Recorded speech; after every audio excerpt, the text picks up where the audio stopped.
America के 50% tariff के दबाव से निपटने के लिए मोदी प्लानिंग कर चुके हैं। ग्लोबल साउथ की मजबूती पर नरेंद्र मोदी का मिशन एक्टिव है और इसी कड़ी में प्रधानमंत्री ने जापान से दोनों ही देशों के बीच रिश्तों की एकजुटता पर बात की।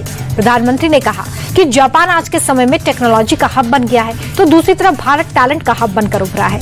दोनों ही देश एक साथ आए तो दुनिया में कई पॉजिटिव बदलाव देखने को मिलेंगे। टेक्नोलॉजी और innovation, Japan tech power house है और भारत एक टैलेंट पावर हाउस है। भारत ने AI, semiconductor, quantum computing, biotech और स्पेस में बोल्ड और एम्बिशियस इनिशिएटिव लिए हैं। जापान की टेक्नोलॉजी और भारत का टैलेंट मिलकर इस सदी के टेक रिवॉल्यूशन का नेतृत्व कर सकते हैं। उत्तर प्रदेश के नोएडा से रक्षा मंत्री राजनाथ सिंह ने अमेरिकी टैरिफ के खिलाफ आवाज बुलंद की। रक्षा मंत्री राजनाथ सिंह ने कहा कि भारत पर दशकों से विदेशी हमले होते रहे हैं। हमारे न्यूक्लियर टेस्ट के खिलाफ प्रतिबंध तक लगाया गया, मगर आज तक भारत ने कभी भी विदेशी ताकतों के सामने सरेंडर नहीं किया और यही कारण है कि हम चौथी सबसे बड़ी अर्थव्यवस्था बनकर दुनिया के सामने हैं। देश के रूप में भारत की स्थिति कभी आसान नहीं रही। हम कई दशकों तक टेक्नोलॉजी डिनायल रिजीम के शिकार रहे, चाहे न्यूक्लियर टेक्नोलॉजी हो या हाईटेक डिफेंस सेक्टर हो। बड़ी शक्तियों ने हमें रोकने का प्रयास किया है, लेकिन भारत ने कभी अपनी हार नहीं मानी है। और आप सबको याद होगा कि 1998 में जब श्रद्धेय अटल बिहारी वाजपेयी ने न्यूक्लियर टेस्ट किया था पोखरण में, तो उस समय सारी दुनिया के कितने प्रतिबंध हमको झेलने पड़े थे। और यह बात भी उतनी ही सही है कि हमें रोकने के लिए चाहे जितने भी प्रतिबंध लगाए गए हों, लेकिन भारत की जिजीविका यानी कुछ कर गुजरने की यह तड़पन कभी भी भारत की समाप्त नहीं हुई है और भविष्य में भी किसी भी सूरत में नहीं होगी। और आइए बात करते हैं चुनावी राज्य बिहार की, जहां राहुल और तेजस्वी की वोटर अधिकार यात्रा आरा में जाकर खत्म हो गई है। इस दौरान एक तरफ राहुल की यात्रा को काले झंडे दिखाए गए, तो दूसरी तरफ मंच पर संबोधित करते हुए राहुल ने बीजेपी पर जमकर निशाना साधा। राहुल ने इस यात्रा के विस्तार की बात कही, पीएम मोदी के खिलाफ नारेबाजी भी की।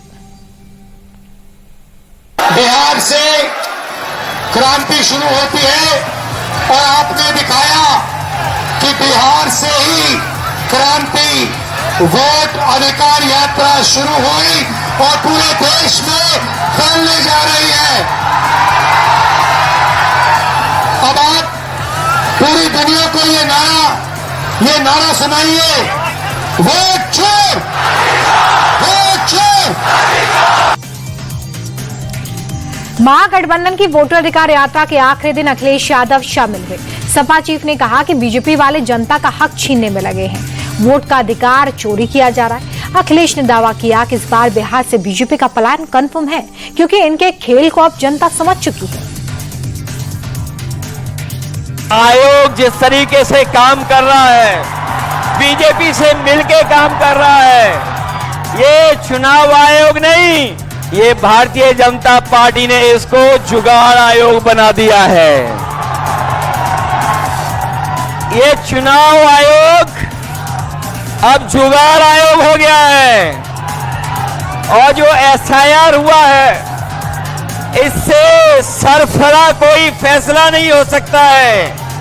जो भारतीय जनता पार्टी के इशारे पर ये जो सर का सिरफरा फैसला लिया है, यहां बिहार की जनता ये सब देख रही है।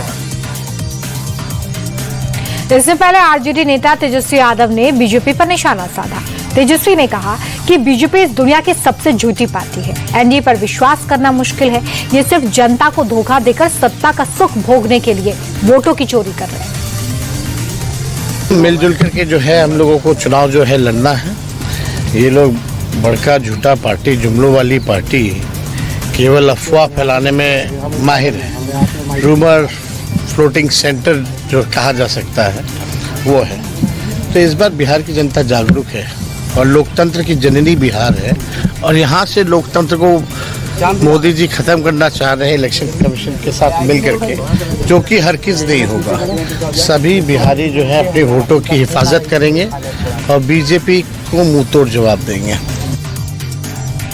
राहुल तेजस्वी की इस वोटर अधिकार यात्रा को लेकर बीजेपी खुलकर आक्रामक दिखी। दिलीप जायसवाल ने कहा कि राहुल गांधी ने बिहार में ऐसे लोगों को बुलाया जिन्होंने हमेशा अपने बयानों से बिहारियों पर नफरत बरसाई।